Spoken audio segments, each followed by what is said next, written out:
the average person only cares about what a differential pinion seal is when the mechanic tells them they have a leak. Because I have the car taken apart, let me give all of my viewers a very visual example of what's going on. So be sure to subscribe for more useful life tips. Because in the event your mechanic says you have issues, you will have a very clear understanding of what's going on. So this is a differential, thickness of a basketball. It tapers down to the thickness of, let's say, a softball. And this is actually the orientation if it were underneath my car right now. So, for example, this differential in my car is rear wheel drive. So we would call this a rear differential. Now, from the front of the car to the back of the car, picture underneath it where the transmission is towards the middle, something that looks like a long pipe. That is called a drive shaft. There it is right there. Mine has a two-piece drive shaft. So from the transmission, drive shaft 1, then you have something in the middle called a drive shaft center support, as well as a drive shaft center support bearing in the middle. So it supports it and it spins.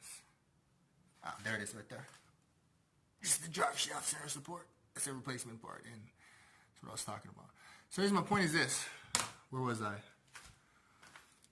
From the second drive shaft, it connects right here. This is the differential, the rear differential. The second drive shaft connects to this propeller. There's a big hexagonal bolt right here. But this is where the pinion seal is. So remember this. Within the differential, there's rear differential fluid in it.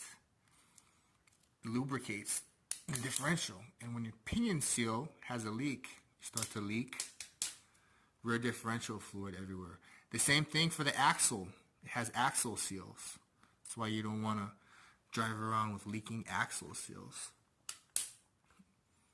Also, your axle boots, if there's a rip in it, it's going to mess up the bearings and you might have to replace the axle. As well as, I'm sorry, this is a can of worms.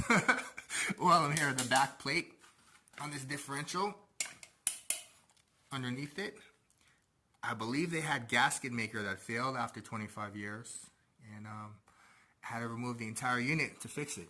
Anyways, hope this helps somebody. Oh, lastly, from the two drive shafts, you have the output shaft.